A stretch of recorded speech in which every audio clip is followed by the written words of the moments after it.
Hi, I'm Matt Williams. Welcome to Glimpses. My guest today is an exceptionally talented man. He is an author, motivational speaker, Grammy-nominated singer, songwriter, producer, and was voted best talk show host by Metro Plus 5 times. His mission is to inspire, inform, and entertain whenever the microphone comes on. We have microphones today, so we're in luck.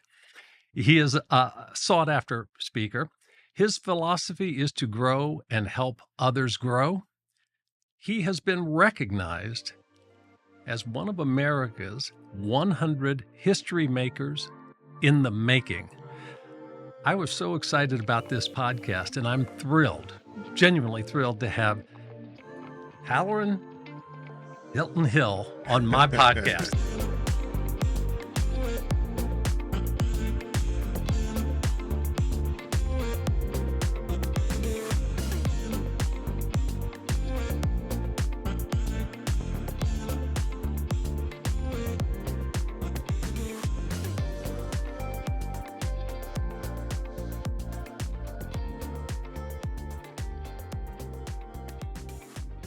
I am so honored to be here and to spend this time with you. And just in our pregame leading up to this, man, I like you.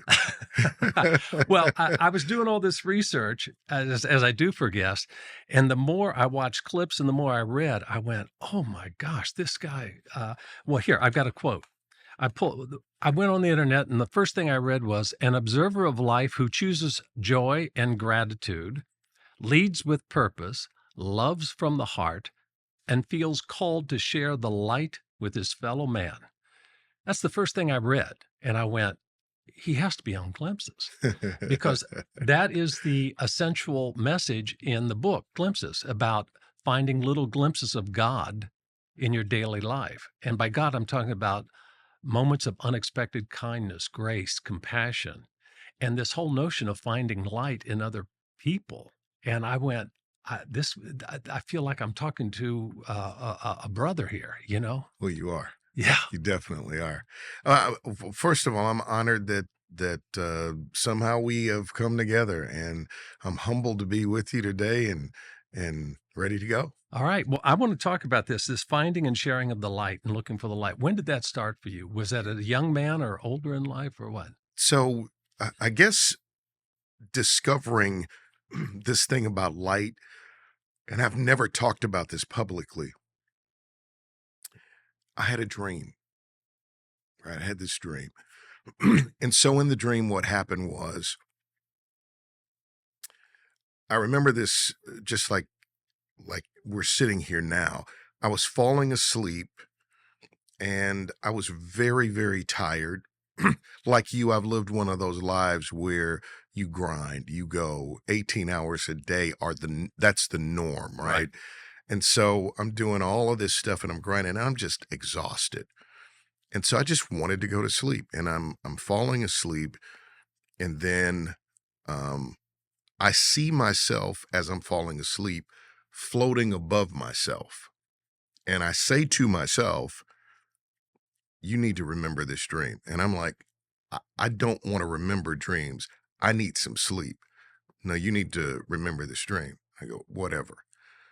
Close my eyes and I wake up and I'm in a war zone. And I've got on these blue camo fatigues, and I'm behind this Humvee, and the Humvee starts backing up and it's about to run over me, right?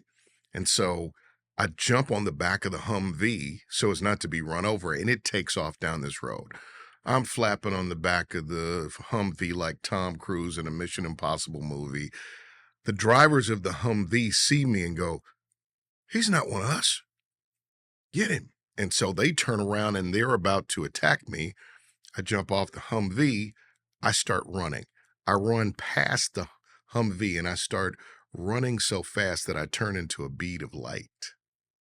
Whoa. I crest this ridge and I look down and it's just mayhem. Planes are down. Bodies are everywhere. Bombs are going off. And I hear this voice that said, run to the rock. So I start running toward the side of this mountain. and a relief opens up in the shape of me, and I snap into the side of the mountain like a Lego. All the fighting subsides, everything calms down, and I hear this voice go, "Now you can go." So I unsnap from the mountain. I run down through this valley, come up over this ridge, and I'm looking down, and it's probably 100 miles down, and I hear a voice say, "Jump." And without any hesitation, I leap, and I'm falling, and I'm falling, and I hear a voice say, "If you think up, you'll go up." And I just thought up, and I take off going up. If you think down, you'll go down. I start coming down, and I could fly, and I felt free, and there was no fear. And so I come down, and I'm levitating in the middle of this metropolis, and people are leaning up against windows in these office buildings, and they're all looking at me expectantly. And I look at my hands, and my hands were lighting up in the palms. And I just started doing like this. And these balls of light start shooting out of my hands, and they're lighting up the people in these office buildings, and they're just lighting up.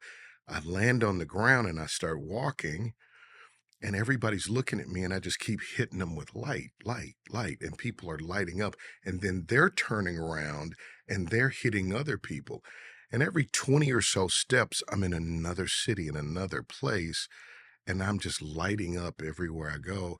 And I get to the end of my journey, and all of a sudden I hear up, and I take off, and I turn into a bead of light, and I'm crying, and I hear this voice kind of say, "Well done," and I just kind of disappear. And so I wake up in a cold sweat, and I remember the sensation of going through the air at the speed of light. And my face was wet with tears. And I remember telling myself, "You need to write this dream down." I don't have any recollection of any of that. But when I woke up, my phone was in my hand. I can't see without my glasses, and especially if the room is dark. And I had taken out the memo section of my phone, and I had written down everything that happened to me while I was asleep. Oh my gosh. And so it was at that point that it was like, you're supposed to throw light into the world, right? Right. But this is an echo of something that happened to me as a little boy. My mother struggled with clinical depression, and I read the encyclopedia all the time.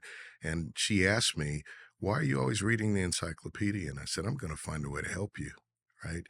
And I would call into this radio show on Friday nights as a little kid, and they took your request live on the air. I grew up keeping the traditional Jewish Shabbat.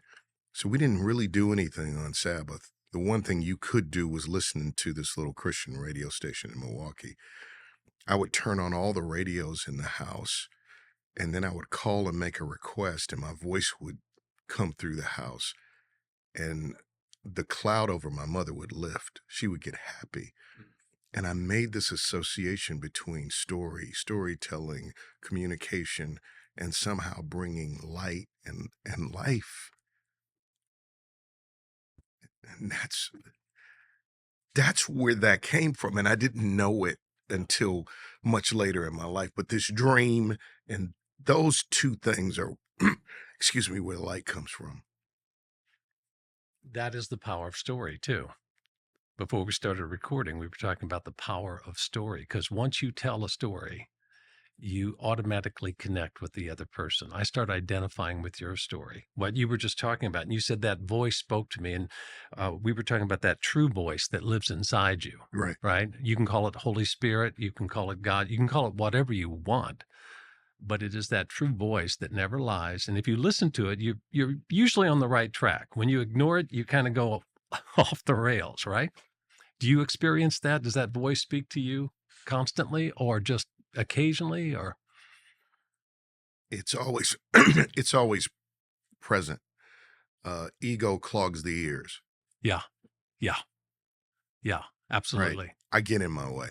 Yeah. I get in the way of the voice. But when I slow down long enough, and I spent years studying the wisdom literature of King Solomon, and there's a proverb that says, "The fear of the Lord is the beginning of wisdom," or reverential awe, right? If you can approach sacred moments and reverence, it opens you up to hearing and perceiving and feeling that voice. And so I find as I lean into reverence, and nature is wonderful at doing that, that's when it happens. I'm going to talk about that because I watched a number of clips, and you talked about the seven pillars of wisdom, Yeah. and I know Proverbs is that's Huge. your thing, Yeah. right? Yeah. Yeah. And I'm going to butcher Shakespeare, but I think it's in Henry IV. He says, "For wisdom cries out in the street, but no man regards it." And I thought Shakespeare's a genius. And then later I went, "Hey, he That's stole Proverbs 9. he stole that from Proverbs." Yep. So when you talk about wisdom, how do you define wisdom? So the Hebrew word for wisdom is hokmah or chakmah. Um, Chaim Potok in the book Wanderings about the history of the Jews, and in particular the life of Solomon, he described it this way. He said, "Wisdom is the mannered, calculated use of one's wisdom in the attainment of success." Oh. Right? Um, some rabbis have told me that it is the skill to accomplish. The Hebrew word means skill, but there are three Hebrew words that are used: chakma, binah, dayat. Their wisdom, knowledge, and understanding kind of create this little trinity of ideas. The synthetic definition of wisdom that I arrived at is that wisdom is highly developed skill and insight applied at the right time to produce the right result for all the right reasons. Mm, Right. right. And Right. so how I came to the study of that was lacking wisdom, right? Haven't we all? The story of King Solomon is, he's handed the keys to the kingdom at 14, 15 years of age. I like to tell people your dad could be a race car driver and you could ride in the car with them lap after lap. That does not imply you know anything about driving. Right. Right. Right. And so he's given the keys to the kingdom. He doesn't know what to do. He goes to the high place at Gibeon, the place of 1,000 sacrifices. Some have rendered it that he offered 1,000 sacrifices, but God shows up to him in a dream There you go. and says, "What do you want?" And he says, "You put something in front of me that's bigger than what's inside of me. You've given me a leadership mandate that I'm not prepared for. I need hukmah or chakmah. I need skill to accomplish what you've given me to do." And God's like, "Well, you don't want a Bentley, right? You don't want a Rolls Cullinan. No, I need skill to accomplish." And God said, "Since you asked for wisdom, I'm going to give you everything else." And there were so many times in my life where I felt small and insignificant and totally unequipped for what was in front of me. Even if it was my own dream, I didn't feel adequate enough to accomplish that. And so this yearning for God to show up in a way in my life to give me that skill to accomplish, I needed that wisdom. And that's kind of what drew me to that, was a desire to have the skill to accomplish what God had called me to.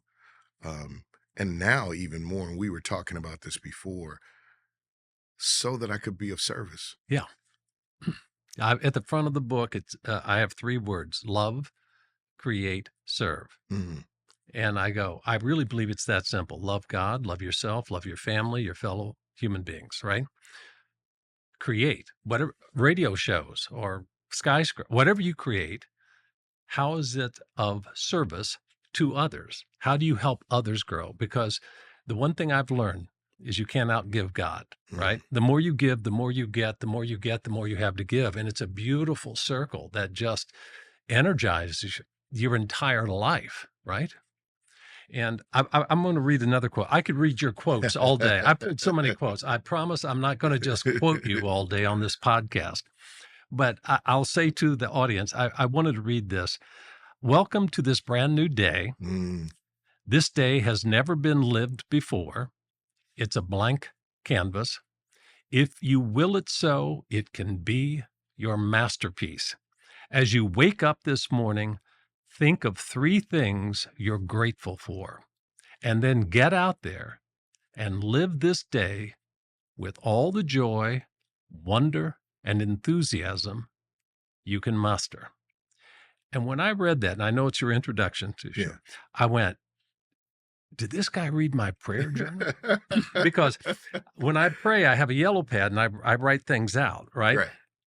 And almost inevitably, I begin every day with thank you, an Mm. attitude of gratitude. First of all, just thank you. I'm alive. I'm here. How can I be of service?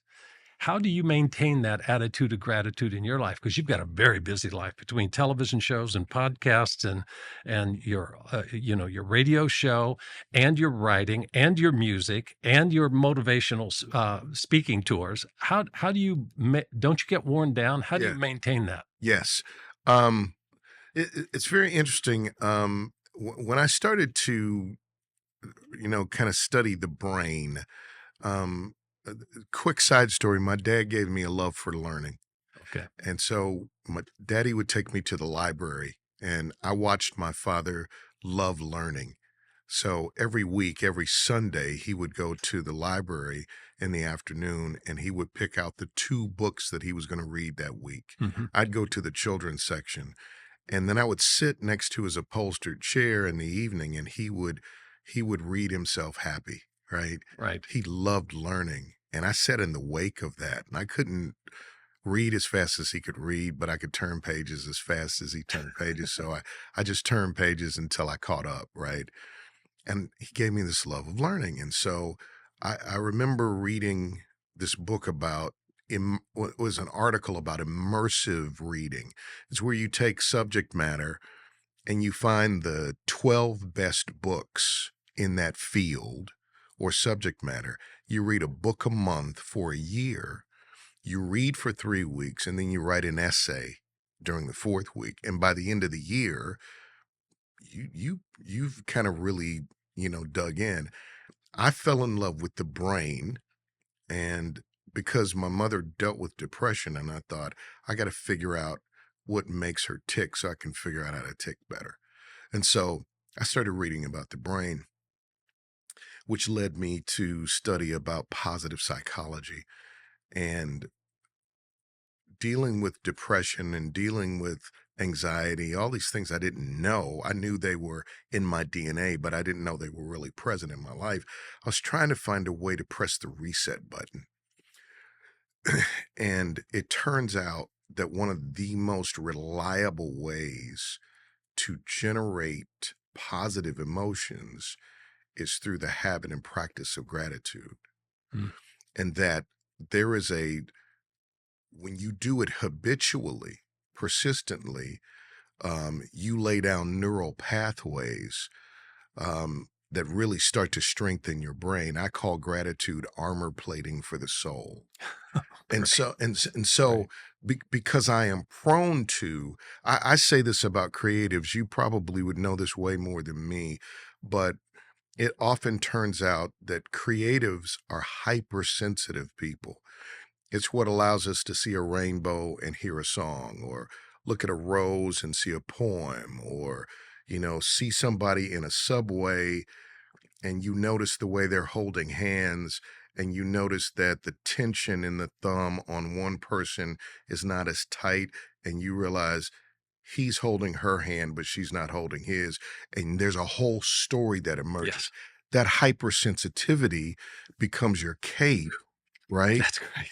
But that hypersensitivity also becomes your kryptonite Hmm. because you're sensitive to energies.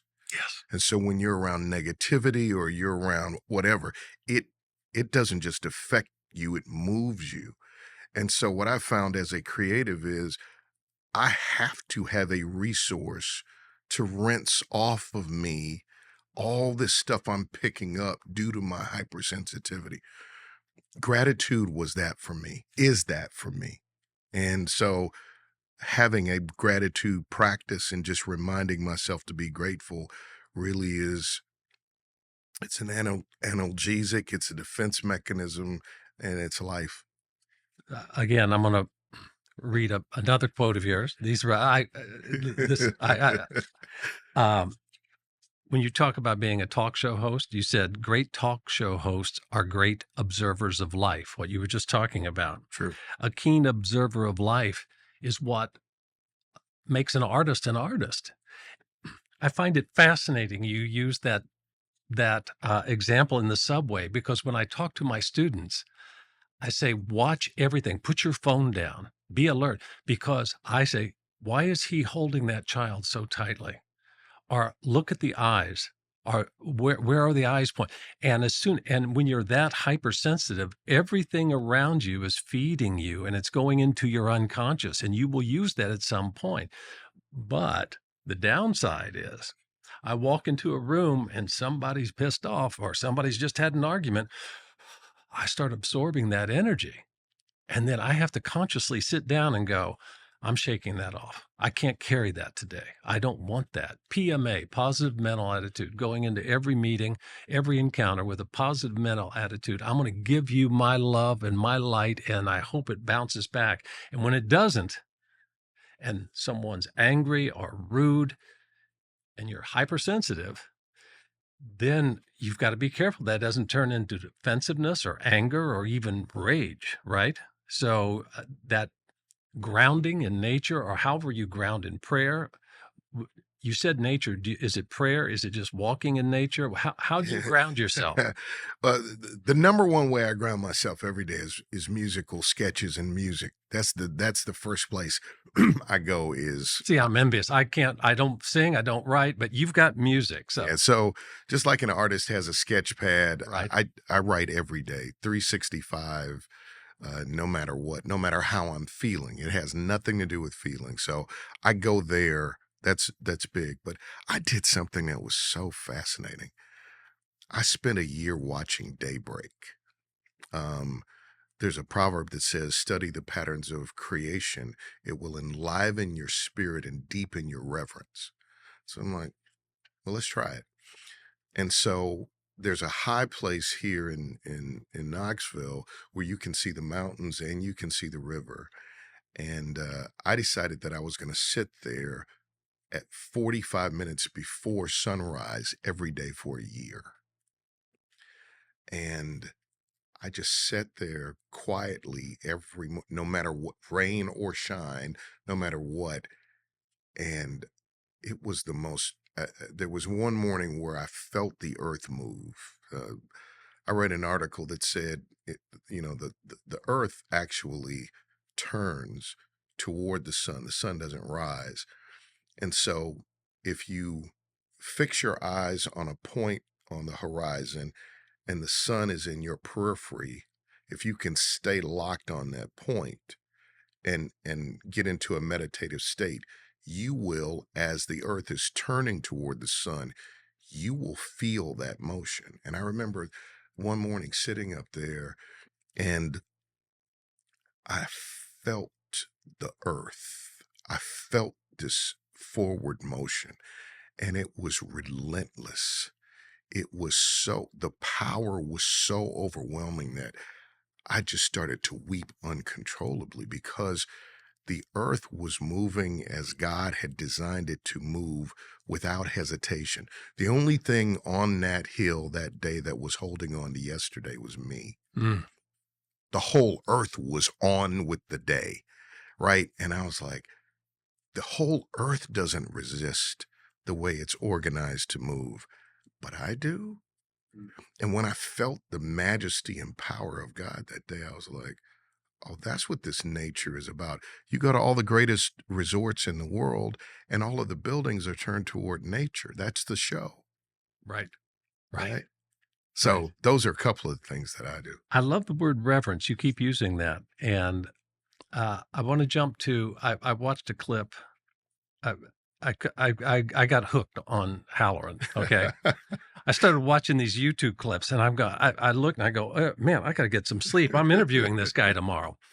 Um, the Milky Way, when you talked about the Milky Mm, Way, and what struck me about that is we are our anthropocentric impulses, where right, we think we are the center of the world, right? right, Me. It's about me. right. And when you begin to even touch on the vastness of an expanding universe, Uh, right? And we are on this little spinning ball of sand and lava and seawater on a spiral arm of the Milky Way galaxy inside this expanding universe where there's a billion trillion stars and all these other galaxies. That puts it in perspective very quickly. Do you have that sense? Do you carry that sense with uh, you throughout the day?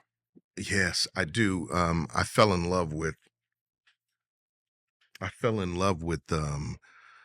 the stars as a kid. My mother, when you're poor, one thing that poverty does is constraint really does force creativity, Yeah. right?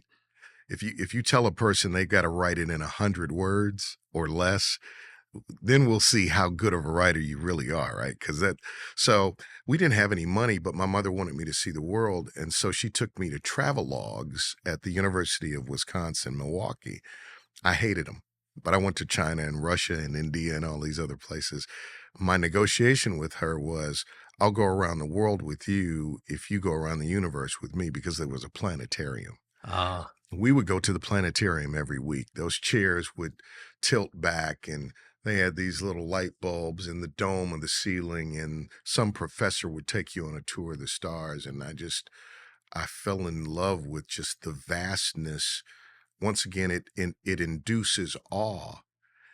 And then if you go to the subatomic level, you see the same level of vastness and complexity. And I'm thinking, the God that made all of that is the God that said, "I'll be with you." When I start to imagine the magnitude of God, and then thinking about God as my ally on this journey and the author and finisher of my story, mhm. I can breathe then.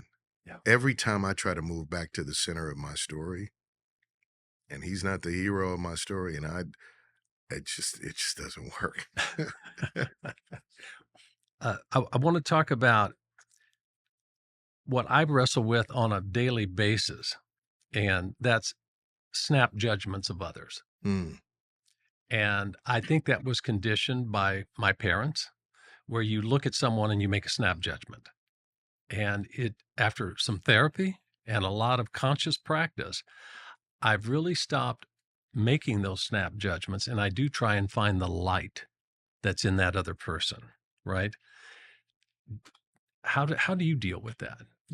Are you over that? Are you evolved enough you don't make those judgments anymore? Or do you see the light that's in that other person first? Or how do, because you meet a lot of people and I you do. travel.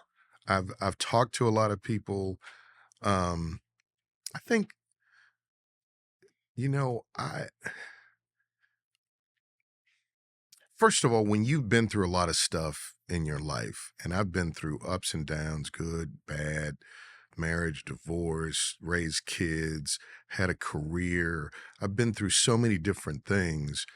The more the more road wear I get on my tires, the more I really do have empathy for people, Mm, right? Because I've experienced um, just about every kind of rock bottom you can experience. And so what I found is I found myself being more empathetic.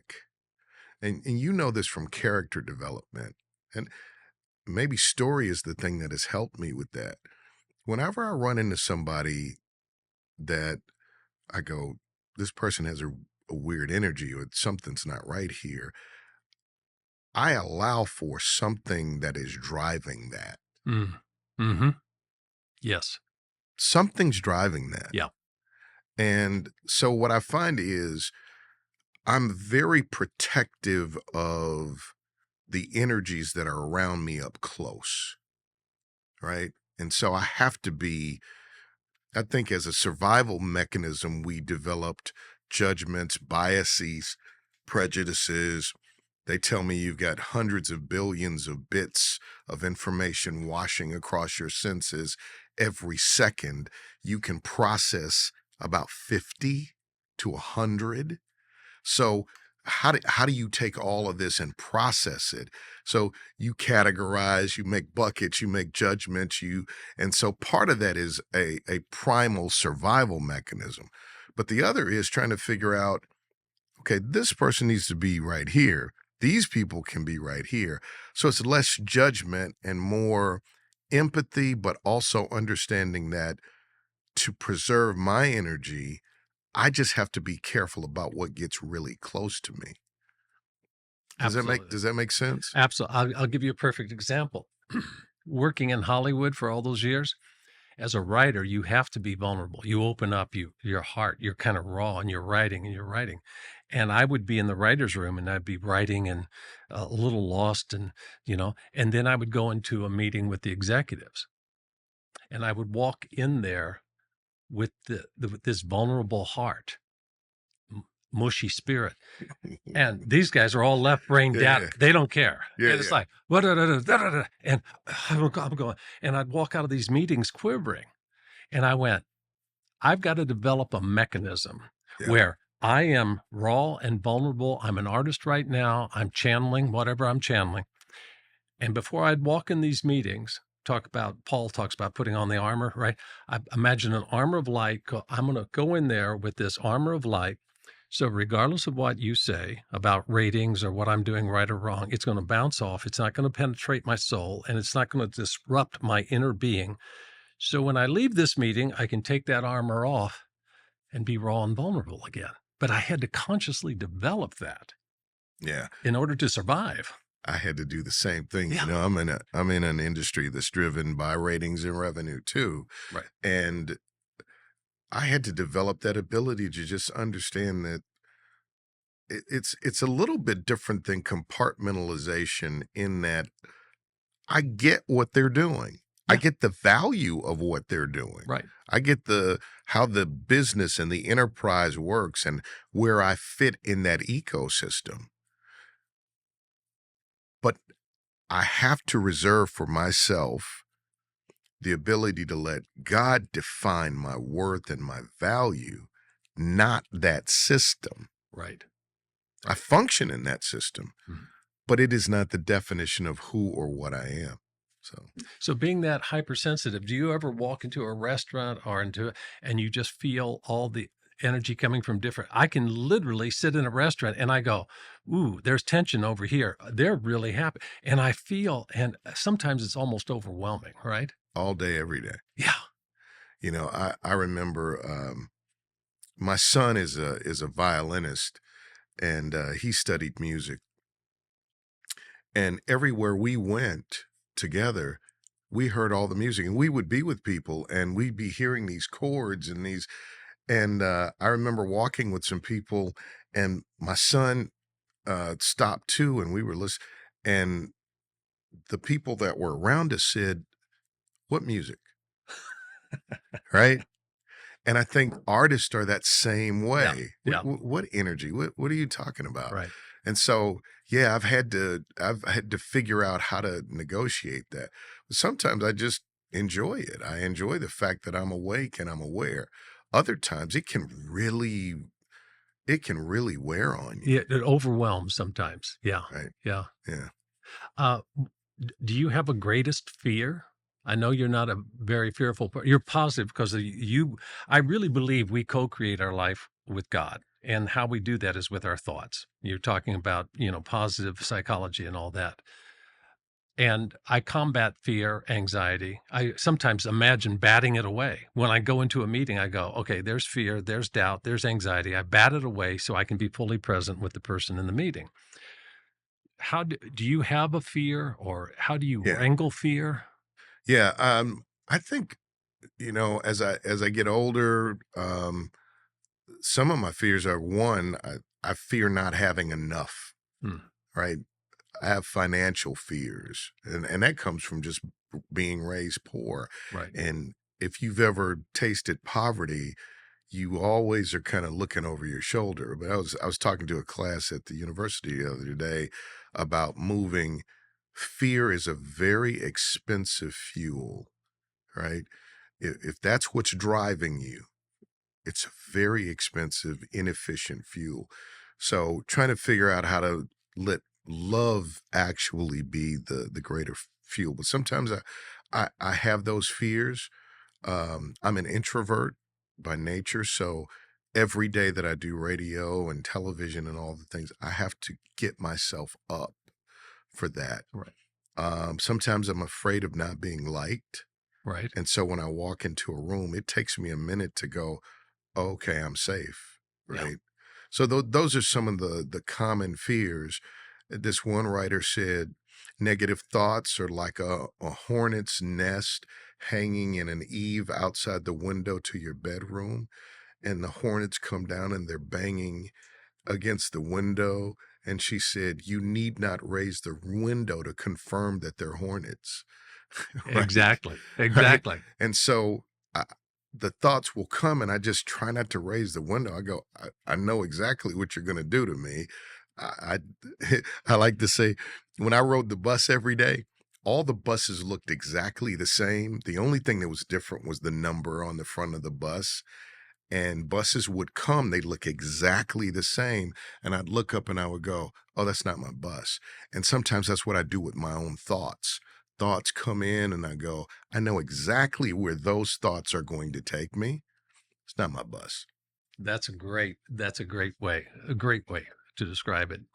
Well, with glimpses, as we mentioned earlier, the whole idea is finding little glimpses of God in your daily life. You do this all Yeah. the time. Was there a major glimpse in your life somewhere early on where you had this dream about light and beaming light to people?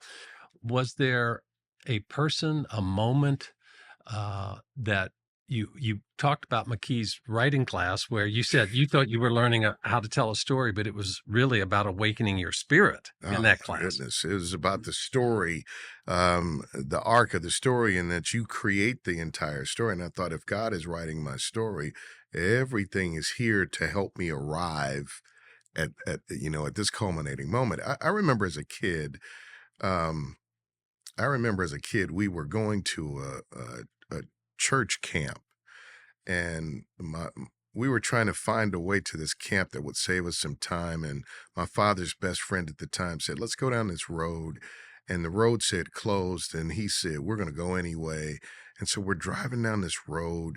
It was unpaved. There were construction signs, and we're kind of moving down this road. And the back wheels of our car dropped down in this hole, and we were stuck, and the wheels were spinning. And my father's best friend who was in the car ahead of us with his family, they went on and didn't know that we were stuck there. My father gets out and we don't know what to do and we're stuck. And I remember I was looking out the back window of the car and I remember saying, God, would you help us get unstuck?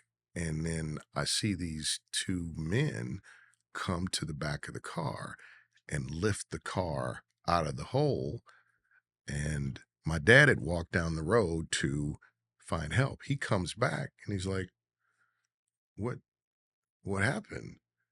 And my mother's like, I don't know what happened. And I said, you guys didn't see those two men? And my mother was like, what men? There were no men. And I'm like, I remember this is the first time I've ever told that story publicly to anyone. But when you said, was there something? Yeah. I remember as a little boy thinking, did I just see some angels? Is there a God? Is there more to this thing than what I might imagine? So Yeah. Wow. Okay. I could talk to you all day.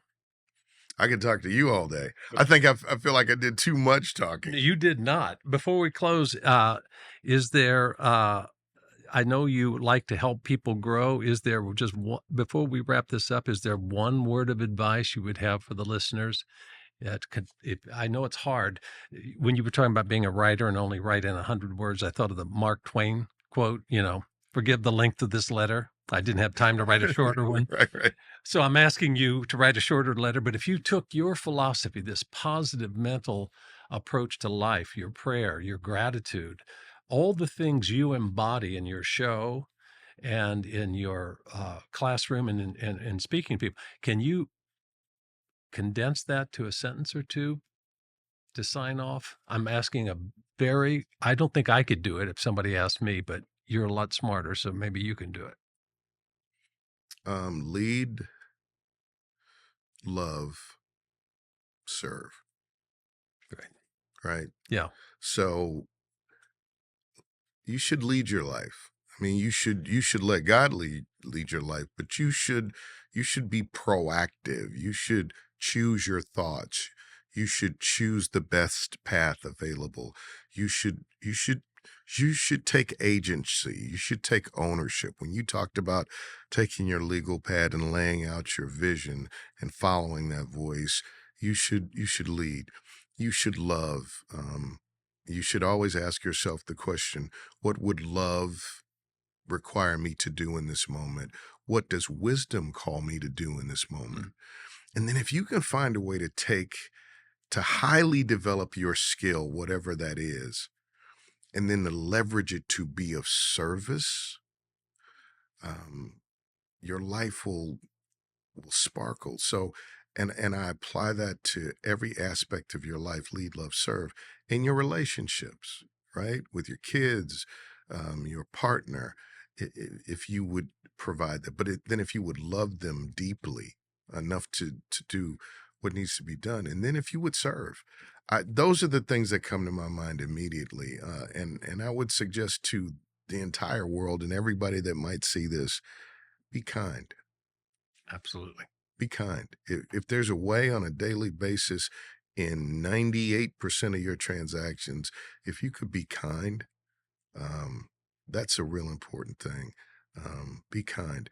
The other thing I would encourage people to do is to turn towards when somebody's speaking to you, when you're in somebody's presence, give them your undivided attention. Right. Turn Right. toward them. So that's just some stuff. Well, you use the phrase life sparkles, and you bring a lot of sparkles to a lot of people's lives. And thank you for doing this podcast. I'm so honored that you would ask me to be here today. Thank you so much. Well, that's it for this podcast. And as you go about your day, take the time to look around and find a glimpse.